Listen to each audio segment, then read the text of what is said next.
My dear friend, let me tell you something that took me 40 years to learn, and I pray it takes you far less time. I once believed, as so many young men do, that to make my mark upon this world, I needed to lead others. I wanted people to follow my ideas, respect my opinions, and bend to my will. I thought leadership was about getting others to do what I wanted. But I was wrong. Devastatingly, painfully wrong. Because here is the truth that changed everything for me, and I suspect it will change everything for you too. You cannot lead others until you have first learned to lead yourself. You cannot hope to govern a city, a business, or even a household when you cannot govern your own appetites, your own tongue, your own racing thoughts at 3 in the morning. This is not philosophy for philosophy's sake. This is the hard-won wisdom of a man who made every mistake possible, who stumbled through darkness, who hurt people he loved, who wasted precious years chasing the wrong things in the wrong ways. And I am here today, sitting with you as I would sit in my printing shop with a young apprentice, to spare you some of that pain, to hand you the map I drew with my own blood, sweat, and tears. You see, when I was a young man of perhaps 22 years, I thought myself clever. Oh, how clever I thought I was. I could outwit almost anyone in an argument. I could demolish their reasoning with sharp words and sharper logic. I prided myself on this ability. I would sit in taverns and coffee houses, waiting for someone to say something I disagreed with, and then I would pounce like a cat on a mouse. I would tear apart their arguments, expose their contradictions, make them look foolish in front of others. And you know what? I won those arguments. Nearly every single one. But I lost something far more valuable. I lost friendships. I lost opportunities. I lost the respect of people whose respect I desperately needed. Because while I was busy being right, I was failing at the most basic task of human existence. I was failing to govern my own pride, my own need to be seen as superior, my own inability to simply be quiet when being quiet would serve me better than speaking. This is what I mean when I say master yourself before you try to lead others. I could not even master my own tongue in a simple conversation, yet I dreamed of leading people, of building a business, of making a difference in the world. It was like trying to build a house, starting with the roof instead of the foundation. Everything I built kept collapsing because the foundation, me, myself, was not solid. I was a swamp pretending to be bedrock. And that realization? That was the earthquake that changes everything. Because once I understood that truth, I couldn't unsee it. Every time I tried to impress someone, I felt the hollowness. Every time I dominated a conversation, I heard the echo of my own insecurity. Every time I corrected someone, I saw myself desperately trying to prove I mattered. It was exhausting, and more than that, it was lonely. See, here's what nobody tells you about being the smartest person in the room. You end up in a room by yourself. People don't avoid you because you're intelligent. They avoid you because you make them feel small. And you can be right about everything and still be wrong about what matters. I learned this the hard way through a series of humiliations that, in retrospect, were exactly what I needed. There was this group I wanted to be part of, influential men in Philadelphia who could help my printing business succeed. I prepared for weeks. I gathered facts, polished my arguments, rehearsed my most impressive observations. I walked into that room ready to dazzle them with my brilliance. And I did exactly that. I spoke eloquently. I demolished their weak arguments. I showcased my knowledge on topic after topic. I was magnificent. They never invited me back. At first, I blamed them. Clearly, they were intimidated by my intellect. They couldn't handle someone who actually knew what he was talking about. It was their limitation, not mine. But then I noticed a pattern. This kept happening. Doors that should have opened remained closed. Opportunities that should have been mine went to others, often to men I knew were less capable than me. And I couldn't understand why. Until one day, a man I respected, someone I had somehow not yet alienated, pulled me aside. He was kind about it, which somehow made it worse. He said, "Franklin, you have a gift for making people feel like fools. And people will forgive many things, but they won't forgive that." Those words hit me like a physical blow. Because he was right. I had been so focused on being impressive that I had forgotten to be useful, so focused on being right that I had forgotten to be wise, so focused on winning arguments that I had forgotten the goal was understanding, not victory. This is when I started my experiment, and I approached it like any other scientific inquiry, because that's how my mind works. If this way of being wasn't working, what would? If arrogance was pushing people away, what would draw them in? If certainty was closing doors, what would open them? I started small, with language. Instead of saying, certainly, and undoubtedly, I began using, I imagine, or it appears to me. Instead of, you're wrong, I tried, I may be mistaken. But it felt dishonest at first, like I was pretending to be less certain than I was. But something interesting happened. When I softened my language, people stopped defending their positions so fiercely. When I admitted I might be wrong, they became more open to the possibility they might be too. When I asked questions instead of making declarations, conversations became explorations instead of battles. And here's the thing that shocked me. I started learning again. You see, when you're always trying to prove you're right, you shut down your ability to discover anything new. Your mind becomes a fortress instead of a garden. But when I relaxed that grip, when I stopped needing to be the smartest person in every room, suddenly I noticed things I'd been blind to for decades. I remember a young apprentice in my print shop once suggested a different way to arrange the type that would save time. The old me would have dismissed it immediately. After all, I'd been printing for years. What could this boy possibly teach me? But I caught myself. I asked him to explain his reasoning. And you know what? He was right. His method was faster. I implemented it the very next day. That moment taught me something profound. Wisdom isn't about knowing everything. It's about being willing to learn from everyone. I started treating conversations differently. Instead of waiting for my turn to speak, I actually listened. Instead of building my counter-argument while someone else was talking, I tried to understand their perspective first. It was harder than you might think. We're all so eager to be heard that we forget to hear. And the payoff? Extraordinary. When I negotiated with the French during the Revolution, I wasn't trying to dazzle them with my brilliance. I asked questions. I listened to their concerns. I made them feel understood before I ever asked them to understand us. And they gave us ships, soldiers, and loans that won us our independence. The same principle worked in the Constitutional Convention. 81 years old, surrounded by men who thought they had all the answers, myself included, at times. But in my final speech, I admitted uncertainty. I said I didn't agree with everything in the Constitution, but I wasn't sure I'd ever agree with it better. I urged everyone else to doubt a little of their own infallibility. That speech changed minds, not because I was forceful, but because I was humble. Here's what I discovered. People don't change their minds when you prove them wrong.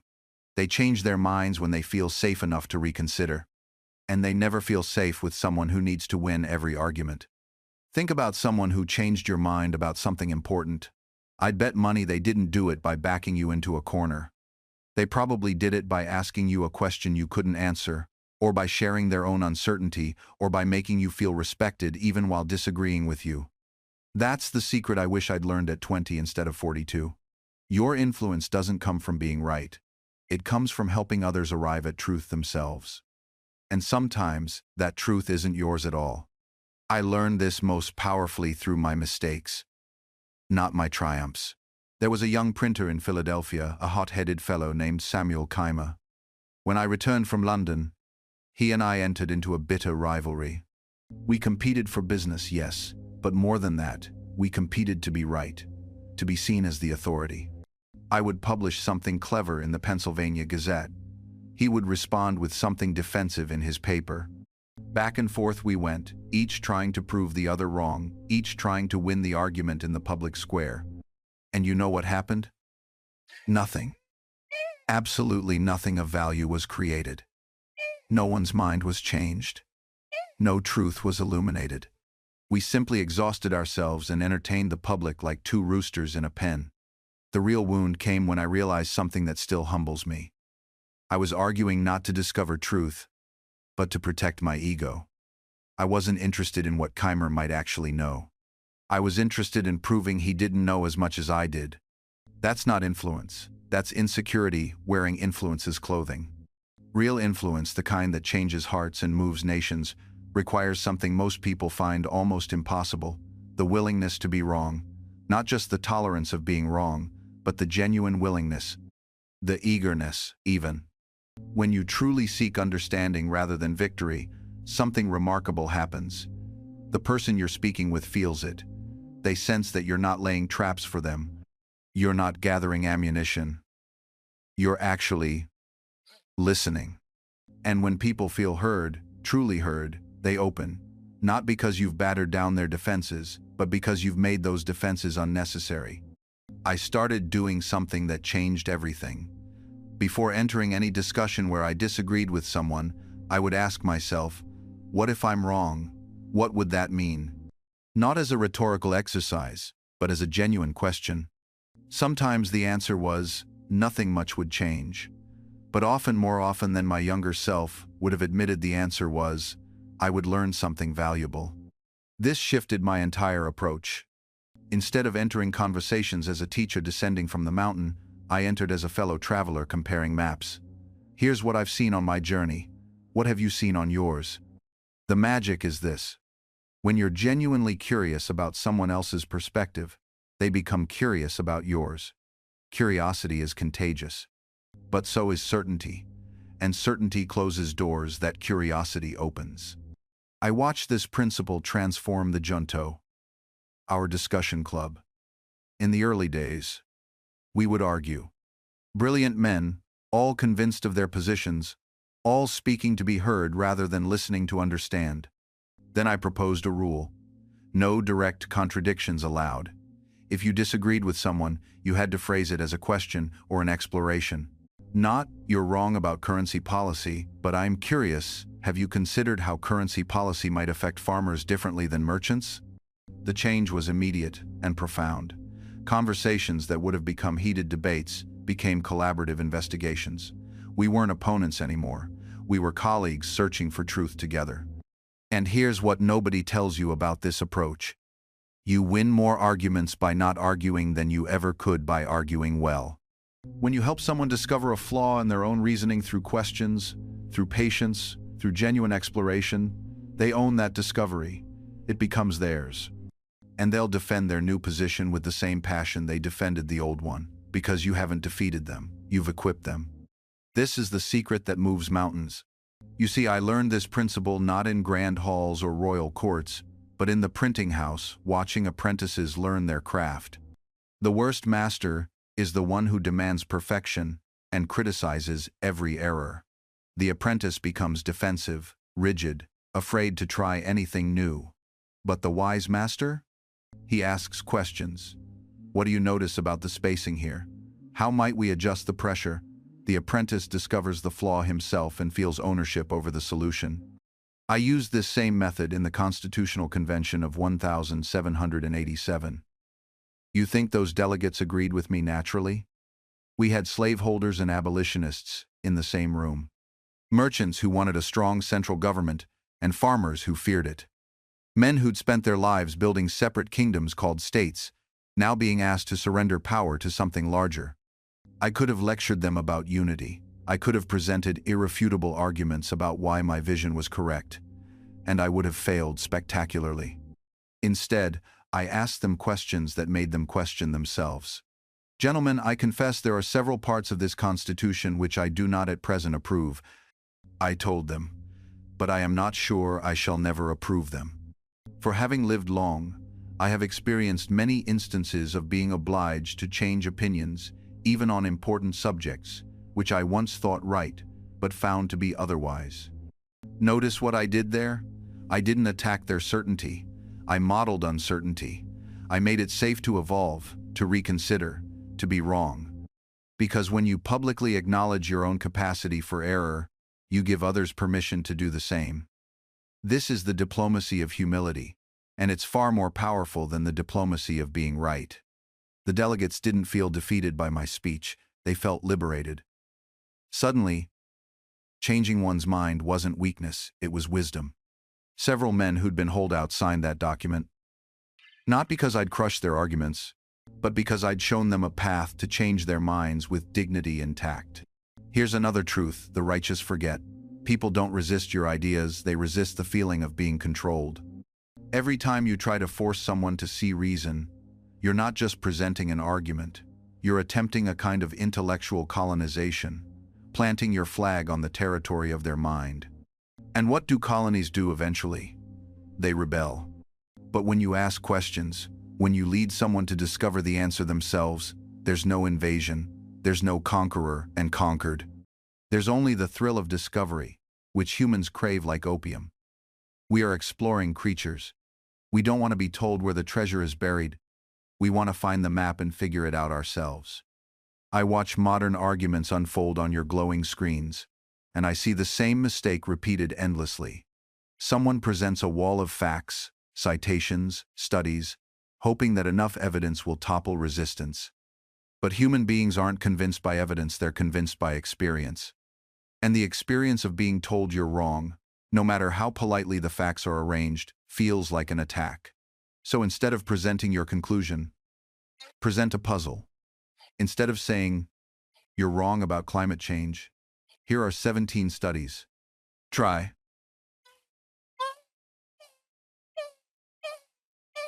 I've been trying to understand something. How do you reconcile the temperature data from the last 50 years with natural climate cycles? I'm genuinely curious what mechanism accounts for the acceleration. Now they're not defending a position, they're solving a problem with you. You're not opponents. You're collaborators in the pursuit of truth. This simple reframing changes everything. When someone challenges your idea in a meeting, your first instinct might be defensiveness. I understand that feeling intimately. But what if, instead, you leaned forward and said, "That's an interesting objection. Help me understand your concern more deeply." Watch what happens. The temperature in the room drops. Shoulders relax. The person who moments ago seemed like an adversary often becomes your most valuable ally. Because you've signaled something rare and precious, you actually want to understand, not just to win. This is the secret that took me decades to truly internalize. Persuasion isn't about clever arguments. It's about genuine curiosity. When you ask questions with authentic interest, not rhetorical traps, but real inquiry, you accomplish something remarkable. You give the other person dignity. You acknowledge their perspective has value. And paradoxically, this makes them far more open to yours. I practice this constantly. In the Pennsylvania Assembly, when faced with opposition, I'd often say, "I may be wrong, and if I am, I'd be grateful if you'd set me right." Was this false modesty? Not at all. I genuinely recognized my own fallibility. And the moment I acknowledged it, others would lower their defenses. They'd engage thoughtfully rather than combatively. The same approach worked in Paris, in London, in every negotiation that mattered. I never pretended to have all the answers. I asked questions. I listened, truly listened to responses. And in that space of genuine exchange, real persuasion became possible. Think about the smartest person you know. Now think about the most persuasive person you know. Are they the same individual? Often, they're not. Intelligence without emotional awareness creates brilliant arguments that convince no one. But emotional intelligence combined with clear thinking, that's unstoppable. Here's a practice I recommend. Something I wish I'd understood more clearly in my younger years. Before entering any conversation where you hope to influence someone, ask yourself 3 questions. First, what does this person value most? Second, what fears might be driving their current position?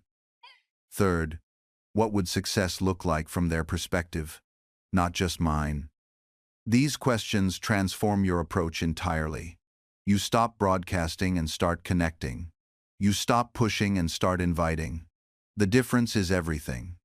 I remember a particularly stubborn opponent in the assembly, a man who opposed nearly every measure I supported.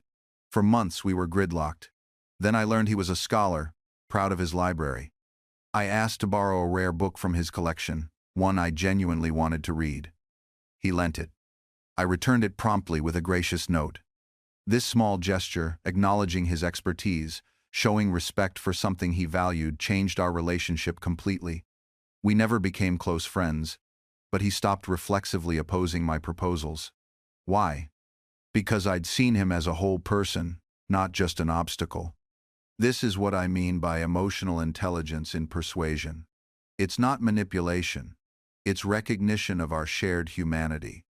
When you approach someone with genuine respect for their knowledge, their concerns, their dignity, they feel it, and they respond accordingly. The marketplace is noisy today, far noisier than in my time. Everyone has a platform, a channel, a feed. Everyone's shouting. But here's your advantage. You can whisper with wisdom while others scream with volume. You can ask questions while others make proclamations. You can build bridges while others dig trenches. This approach requires patience. It requires humility. It requires the willingness to be proven wrong.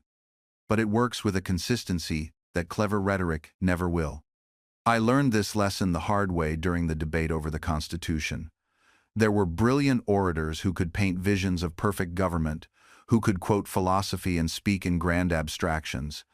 They were impressive. The rooms fell silent when they spoke. But it was the practical arguments that swayed votes. When we showed how the Articles of Confederation had actually failed in practice, not in theory, but in measurable reality, minds began to change. When we demonstrated how similar governmental structures had succeeded or failed in other contexts, skeptics became supporters. I kept detailed records of these debates. What's fascinating is that the most eloquent speeches are barely remembered. But the practical demonstrations, the evidence-based arguments, those are what historians cite. Those are what changed the course of history. Here's what most people miss about skeptics. They're not your enemy. They're your quality control. The person who pokes holes in your argument isn't trying to destroy you. They're testing whether your idea can withstand scrutiny. If your idea crumbles under questioning, it wasn't solid to begin with. If it holds up, you've just made it stronger. I sought out critics. Actively. When I had a new invention or proposal, I'd present it first to the people most likely to disagree with me. My peers thought I was mad. Why give ammunition to your opponents? They'd ask. Because if my idea couldn't survive friendly fire in private, it would certainly fail under hostile fire in public. Better to discover the flaws early, when I could still fix them. This is why I became skeptical of people who surrounded themselves only with yes men. If you're only hearing agreement, you're not hearing truth, you're hearing what people think you want to hear. That's not wisdom. That's an echo chamber lined with velvet. The truly confident don't fear disagreement. They welcome it, because they understand something profound. Being proven wrong is not a failure. It's an upgrade. Think about it. Every time someone shows you a flaw in your thinking, they've just handed you an opportunity to improve. That's a gift, not an insult. But only if you're humble enough to accept it. I was wrong about many things in my life. I was wrong about the loyalist sympathies in America. I underestimated them. I was wrong about how quickly England would see reason during our pre-war negotiations. I was wrong about some of my early scientific theories, which later evidence contradicted. Each time I was proven wrong, I had a choice: defend my ego or improve my understanding. I chose improvement. And each time, I became slightly less wrong about the world. This is the cumulative power of intellectual humility. You're not trying to be right immediately, you're trying to be progressively less wrong over time. That's how wisdom is actually built. Now, let's talk about the danger of charisma without substance. I've watched throughout history as charismatic leaders lead masses toward disaster. They had no evidence, no logic, no practical experience. But they had presence. They had rhetoric. They had the ability to make people feel times like they were right. This is perhaps the most dangerous force in human society, because emotions are powerful, far more powerful than reason in the short term. A skilled manipulator can bypass logic entirely and speak directly to fears, hopes, and tribal identities. I saw this in religious demagogues. I saw it in political opportunists. I see it in anyone who offers simple solutions to complex problems, who speaks with absolute certainty about uncertain things, who demands loyalty rather than earning trust. These people prey on our desire for easy answers. They understand that humans would rather have a comfortable lie than an uncomfortable truth. So they provide comfort without substance, certainty without evidence. I've watched this pattern repeat itself through centuries. In my time, it was fortune tellers and alchemists claiming to turn lead into gold. They attracted the desperate, the hopeful, those seeking shortcuts to wealth or wisdom. The specific claims change, but the psychology remains identical. And here's what troubles me most. These modern charlatans have learned to weaponize our cognitive biases with surgical precision. They understand confirmation bias, the tendency to seek information that confirms what we already believe. So, they tell you what you want to hear, not what you need to know. They flatter your intelligence while actually undermining it. They use social proof expertly. Thousands of successful traders use this method, they proclaim. But they never mention the thousands who lost everything. Survivorship bias at its finest. We only see the winners who are paraded before us, never the silent majority who failed and quietly disappeared. They exploit the sunk cost fallacy. You've already invested time, money, emotional energy into their program. To admit it's worthless means admitting you made a mistake. So you double down, invest more, convince yourself it's working even as evidence mounts to the contrary. I've seen intelligent people trapped in this cycle, unable to escape because escape requires admitting they were fooled. And perhaps most insidiously, they create artificial urgency. This offer expires tonight. Only 3 spots left. They understand that rushed decisions bypass our rational faculties. When we feel pressured, we stop analyzing and start reacting. Time pressure is the enemy of wisdom. Now let me be clear about something important. I'm not saying all education is fraudulent. I'm not suggesting every course or program is a scam. Legitimate education exists. The difference lies in the promises made and the methods employed. A legitimate educator will tell you, this is difficult. It requires sustained effort. Success is not guaranteed. Here are the foundational principles. Here's how to think about problems. Now you must do the work. A charlatan will tell you, this is easy. Follow these simple steps. Success is virtually guaranteed. I've done the thinking for you. Just copy what I do. See the difference?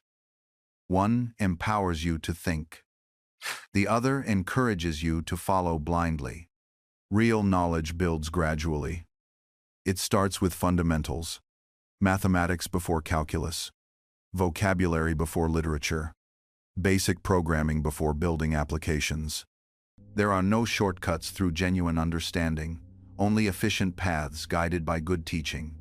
The modern education I advocate for looks nothing like these get-rich-quick schemes. It's built on first principles. It teaches you how to think, not what to think. It provides frameworks for analysis, not formulas for success. It acknowledges uncertainty and complexity, rather than pretending everything is simple. When I established libraries and learning societies, the goal was never to promise success. It was to provide access to knowledge and create environments where people could develop their faculties. The benefit came from the development itself, not from some guaranteed outcome. This is the education we desperately need today. Not more courses promising 6-figure incomes, not more gurus selling certainty in an uncertain world, but genuine intellectual development, critical thinking skills, the ability to analyze arguments, to spot logical fallacies, to distinguish evidence from assertion, to think probabilistically rather than in absolutes.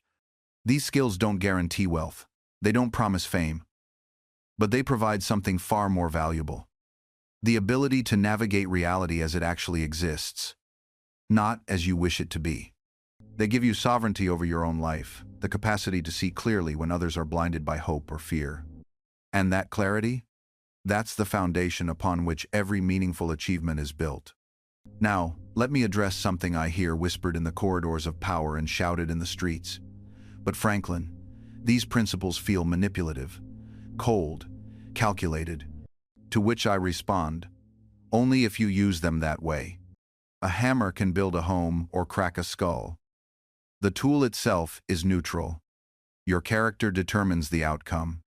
I didn't cultivate these skills to exploit my neighbors. I cultivated them to serve them more effectively. When I understood what motivated Philadelphia's merchants, I could propose projects they'd actually support. When I grasped the vanities of French courtiers, I could secure the alliance that won our independence.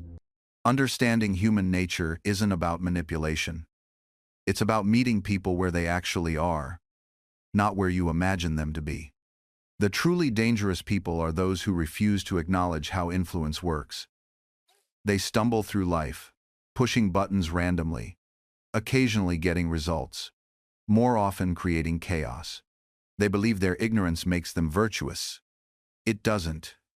It makes them ineffective. And ineffective people with good intentions often cause more harm than skilled people with moderate ambitions. Consider my work with the Constitutional Convention. We had brilliant men in that room: Madison, Hamilton, Wilson. We also had men whose pride could fill a cathedral. Had I simply presented the best logical arguments, we'd have achieved nothing. Logic alone never convinced anyone of anything important. Instead, I watched, I listened, I noted who needed to feel heard before they could compromise, who required public credit for ideas they'd privately agreed to days earlier, who would dig in their heels, if pushed, but could be gently guided around obstacles. Was this manipulation? Or was this wisdom? I suggest it was wisdom in service of a purpose larger than any individual ego, including my own. The Constitution we produced wasn't perfect. I said so at the time. But it was achievable. It was real. And reality, however imperfect, beats the most elegant fantasy every time. This is what practical intelligence looks like. Not the pursuit of theoretical perfection, but the achievement of actual progress. You want to change the world? First, understand it. All of it. The ugly parts especially. You want to build something lasting? Learn what motivates the people whose cooperation you'll need, not what should motivate them according to your philosophy, but what actually moves them to action. You want to leave a legacy? Develop the patience to work with human nature as it exists, not as you wish it were. These aren't compromises of principle. They're acknowledgments of reality.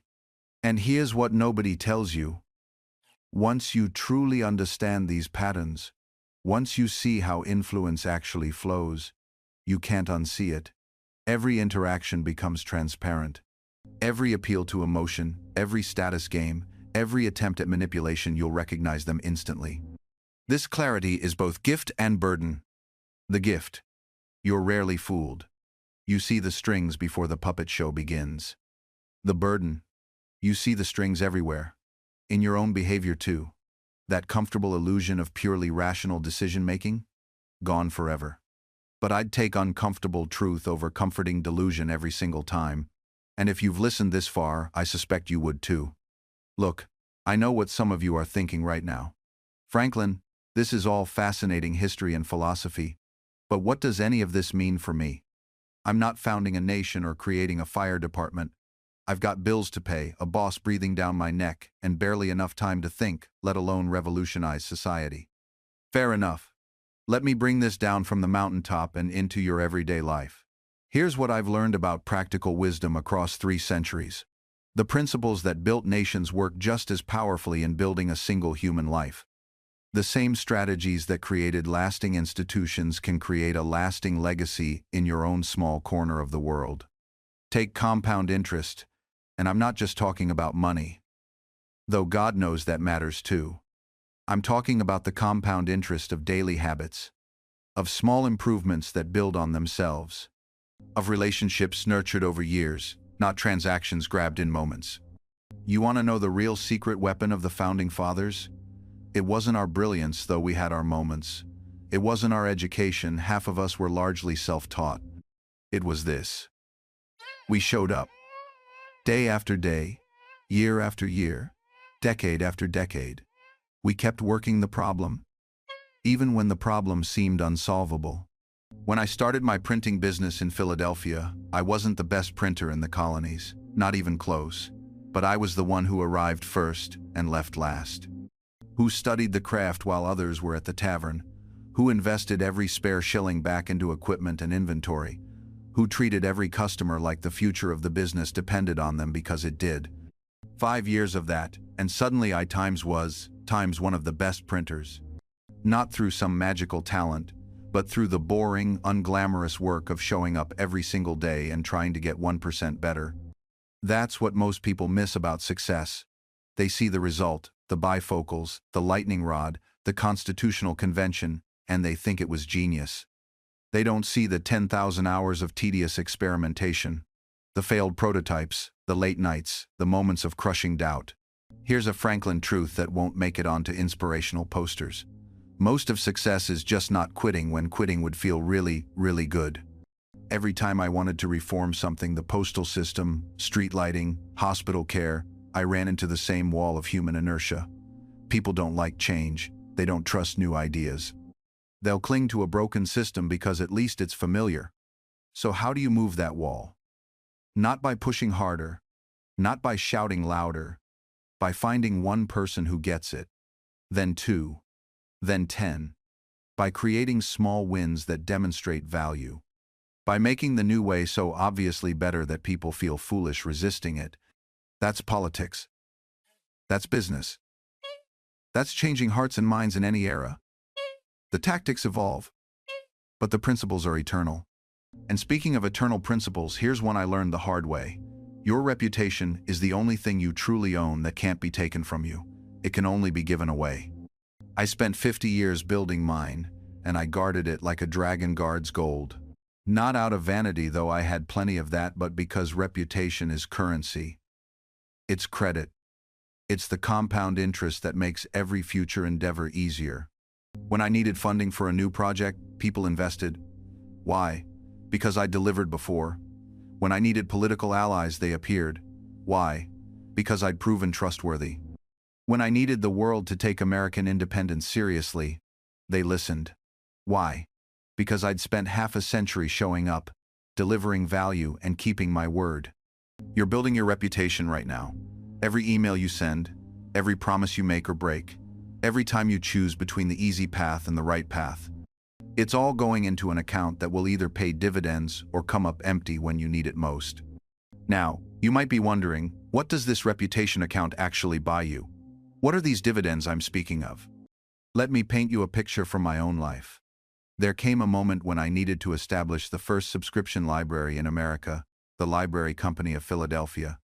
I had no wealth to speak of. I was a printer, not a merchant prince.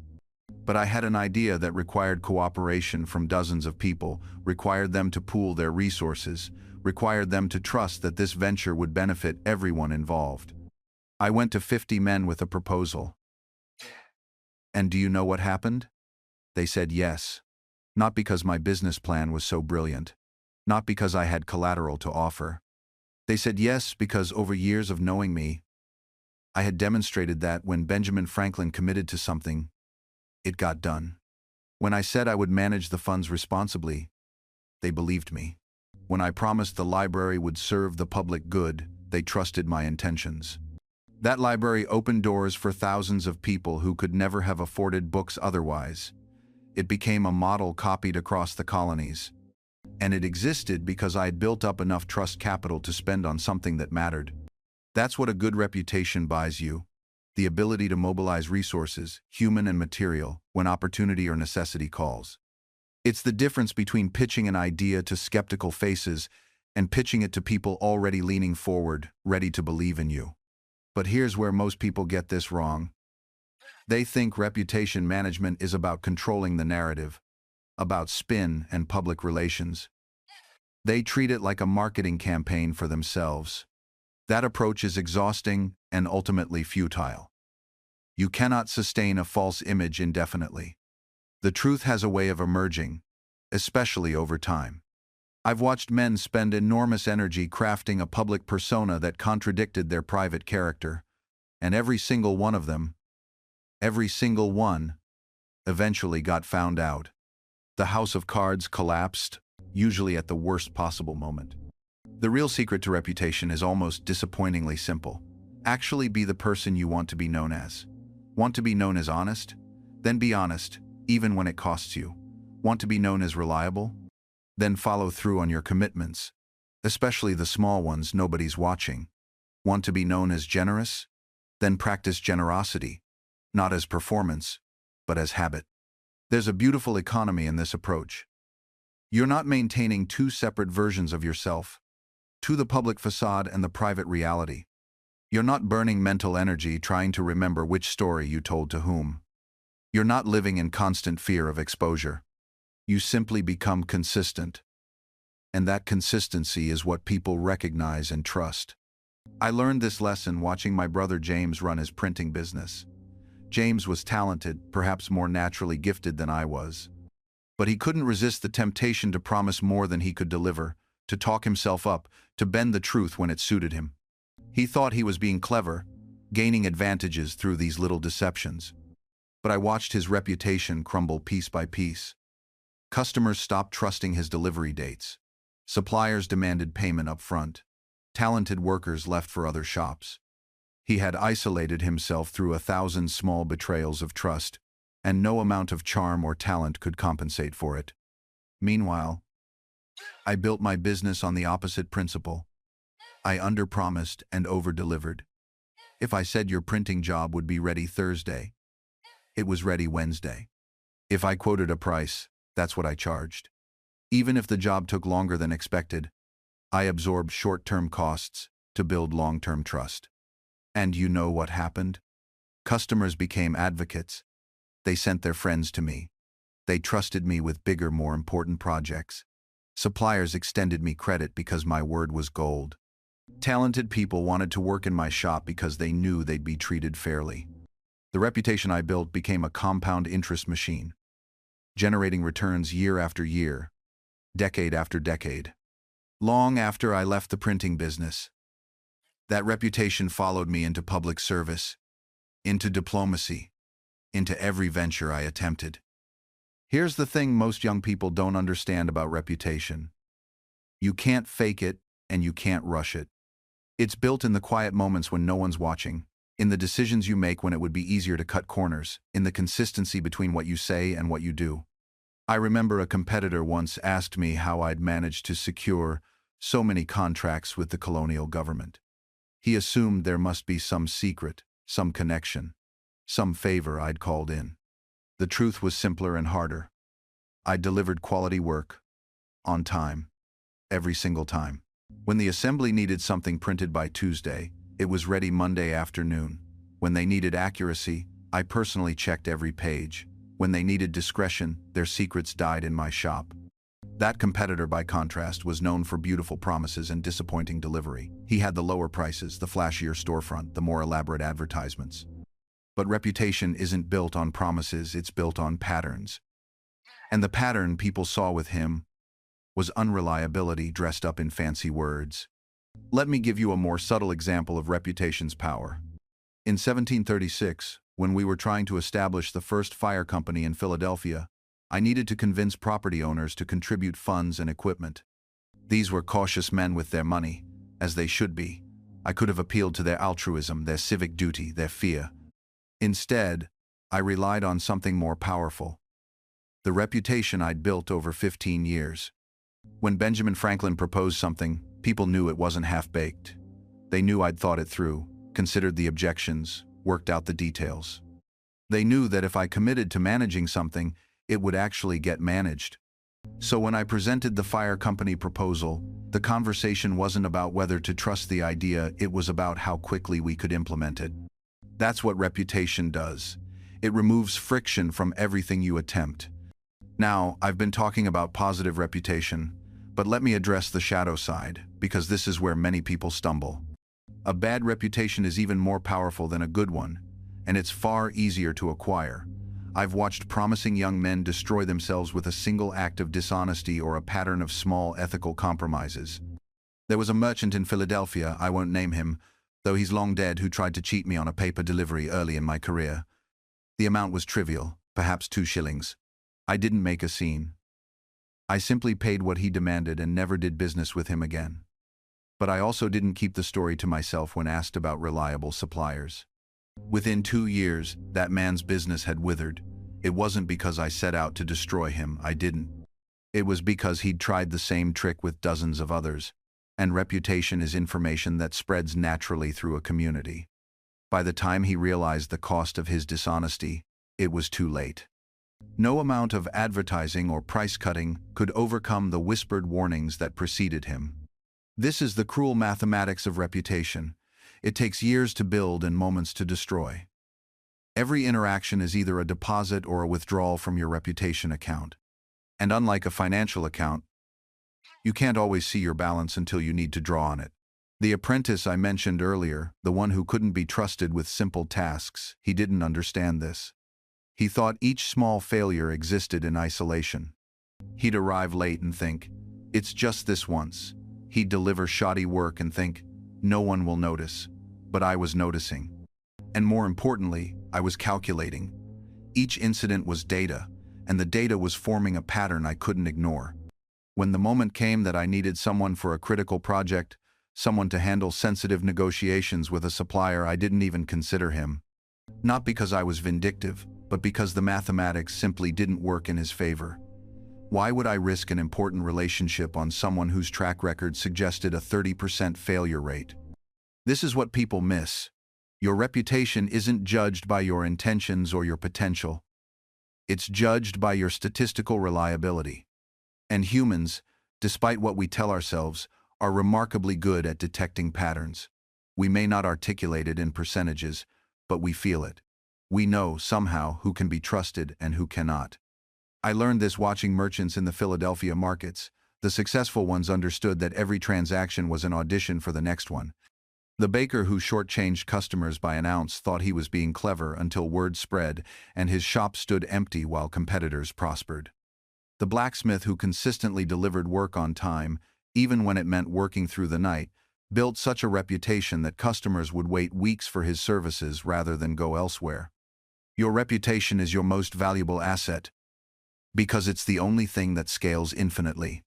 Money can be lost, property can burn, but a solid reputation opens doors that would otherwise remain locked forever. It creates opportunities you never asked for and solves problems before they fully form. Let me tell you about a letter I once wrote, or rather, didn't write. A young man asked me to introduce him to a prominent figure in London. I barely knew this young man, but I knew times him through mutual acquaintances. The stories weren't flattering. Broken promises, abandoned commitments, a trail of disappointed people who'd extended trust only to have it betrayed. I could have written the letter. It would have cost me 10 minutes, but I understood that my name on that letter would transfer some portion of my reputation to him. And if he behaved in London as he had in Philadelphia, my judgment would be questioned. The prominent figure would think, Franklin vouched for this man, perhaps Franklin's judgment isn't as sound as I thought. So, I declined, politely. I explained that I didn't know him well enough to offer such an introduction. He was offended, naturally. He thought I was being unnecessarily cautious, or perhaps even cruel. But here's what he didn't understand. I wasn't protecting myself from him. I was protecting something far more valuable than any single relationship. I was protecting the currency of my word. Because every other person I did vouch for, every other introduction I did make, carried weight precisely because I was careful about when and how I extended my reputation. This selectivity is not snobbery, it's stewardship. Your reputation is a garden that requires constant tending. You must be ruthless about what you allow to grow there and what you must pull out by the roots. Every association, every endorsement, every public alignment is a seed that will either beautify or destroy the landscape you've cultivated. I watched men of great talent squander their reputations through poor associations. They'd align themselves with questionable ventures or dubious characters, thinking they could somehow remain untainted. They were wrong. In the public mind, you are judged not just by your actions but by the company you keep. I learned this lesson personally when observing political alliances during my time in France. There were men of genuine talent who destroyed their reputations by associating with the wrong faction at the wrong moment. One such fellow, a brilliant diplomat whose name I'll withhold, aligned himself with a noble whose corruption was an open secret in every Parisian salon. Within months, this talented man found doors closing to him, invitations withdrawn, opportunities vanishing like morning mist. His abilities hadn't changed. His integrity, I believe, remained intact. But his judgment? That had been called into question. And in matters of reputation, perception becomes reality. The mechanics of association work through a simple principle. People assume similarity. When you're repeatedly seen with someone, the mind naturally concludes you share their values, their methods, their character. This isn't necessarily fair, but it's deeply human. We're pattern-seeking creatures, constantly making quick judgments to navigate a complex social world. I made it my practice to be deliberate about every meaningful association. This didn't mean I was cold or calculating in friendship, far from it. My closest companions were chosen because they embodied qualities I admired and aspired to. But I was cautious about public partnerships, about whose ventures I endorsed, about which causes received not just my private support but my public name. There's a corollary principle here that bears examination. The company you keep also shapes who you become. This isn't just about reputation, it's about reality.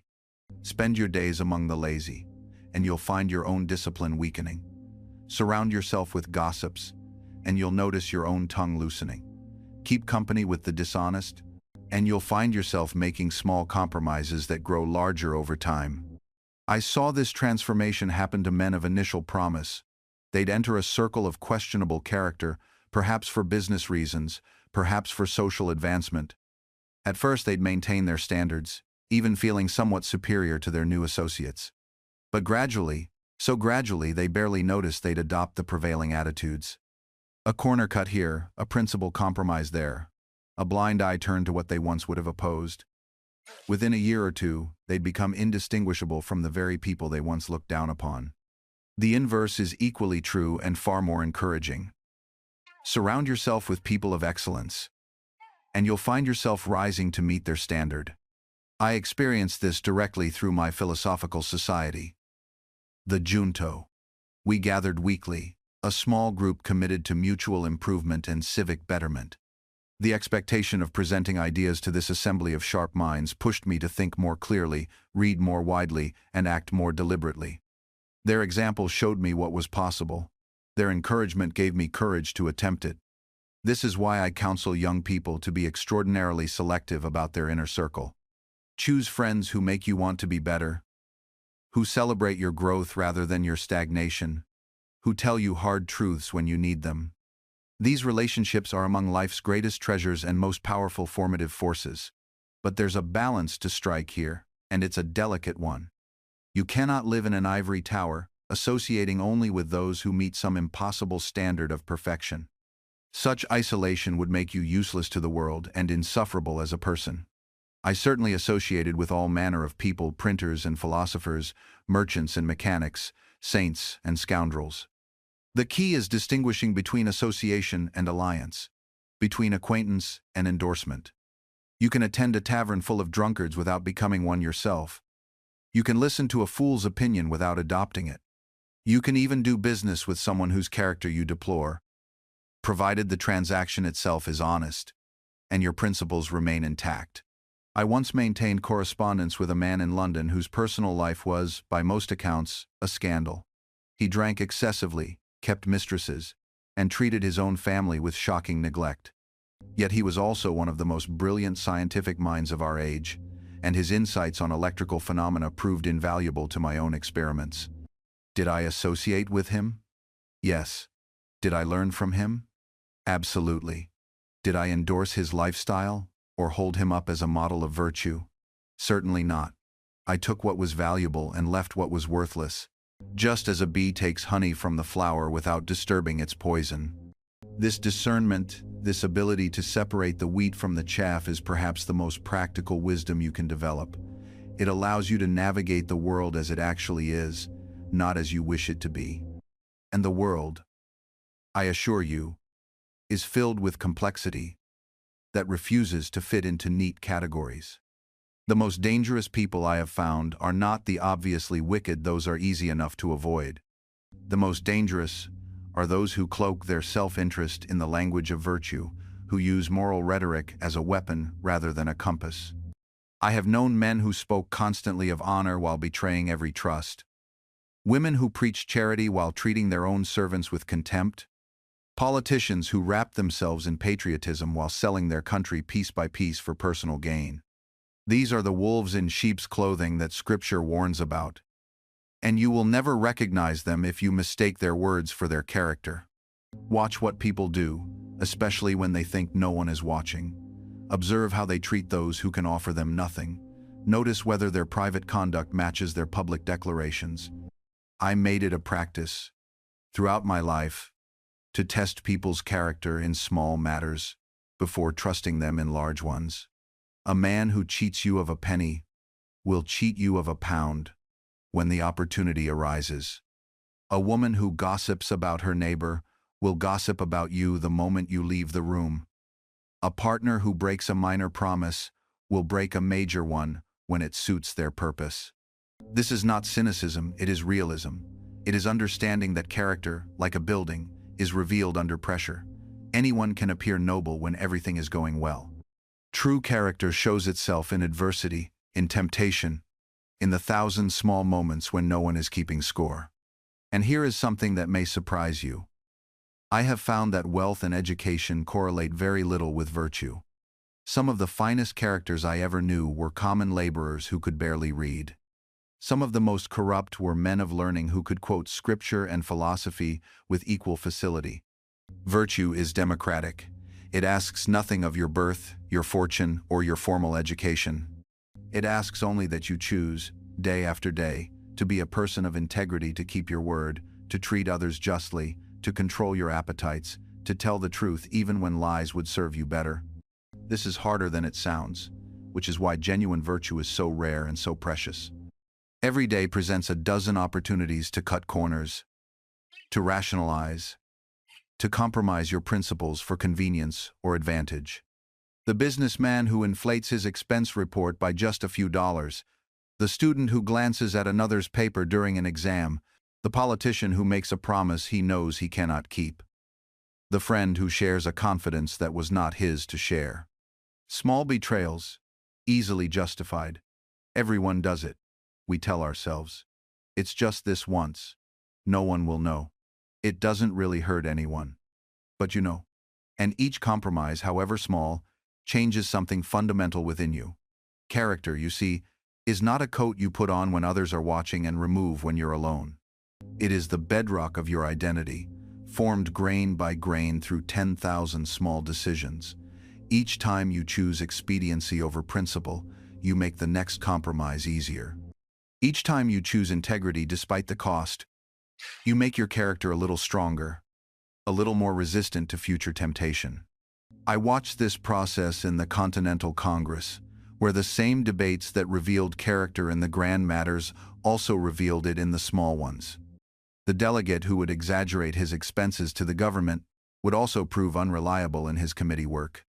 The one who gossiped carelessly about his colleagues would later prove unable to keep diplomatic secrets. The one who treated servants with contempt would eventually show the same contempt for his political opponents, and ultimately for the principles he claimed to serve. Character, I learned, is consistent. A man who is honest in small things will tend toward honesty in large things.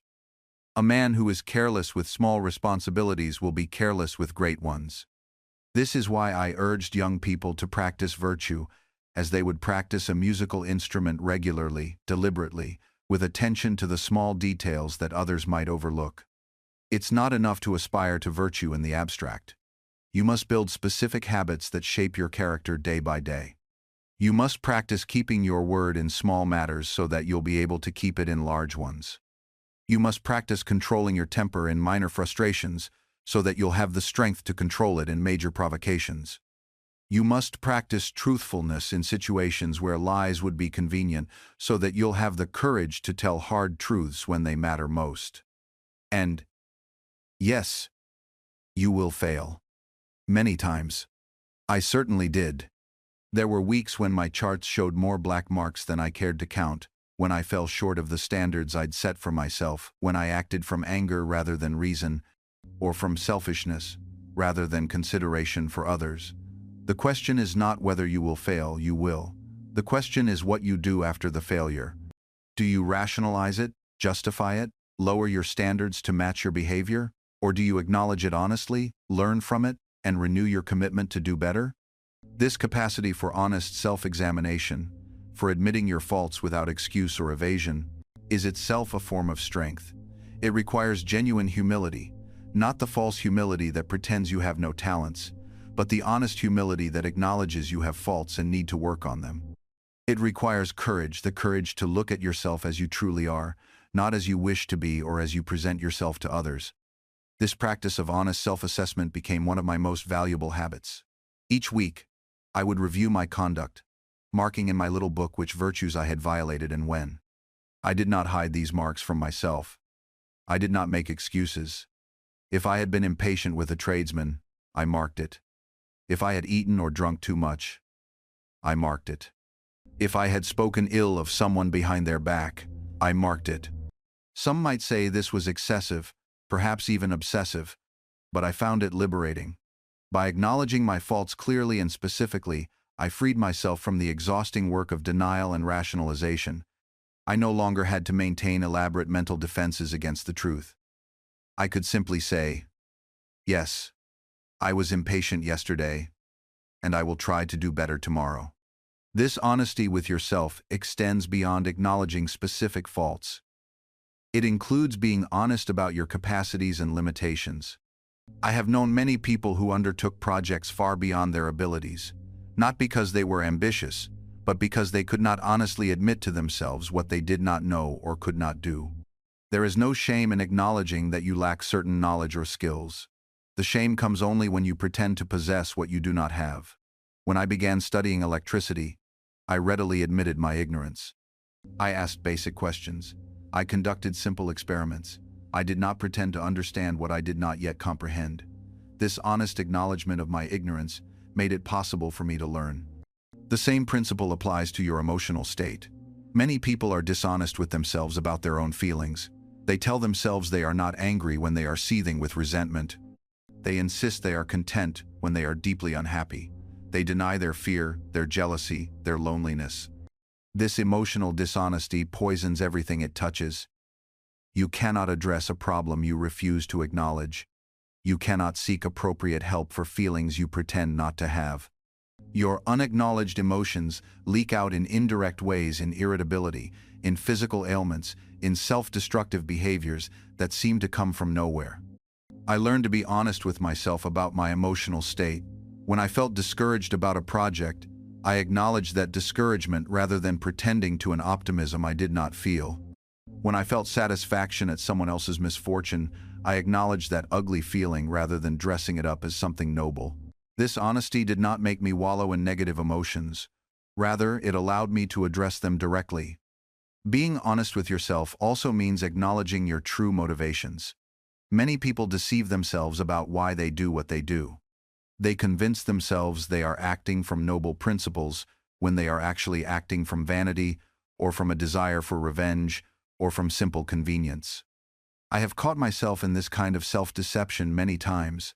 I would tell myself I was staying home from a meeting because I had important work to do, when truly I just did not feel like going. I would tell myself I was criticizing someone's idea for their own good, when truly I was simply annoyed with them. I would tell myself I was too busy to help with some charitable work, when truly I just did not want to be bothered. The benefit of catching these self-deceptions is not to torment yourself with guilt, but to make better choices. Once you acknowledge your true motivation, you can decide whether that motivation is worthy. Sometimes you might decide, yes, I am tired, and it is reasonable to stay home. Other times you might decide, no, this is important, and I should go despite my reluctance. But you cannot make these wise choices if you are lying to yourself about why you want to do or not do something. The first step toward acting rightly is seeing clearly what you actually want to do and why.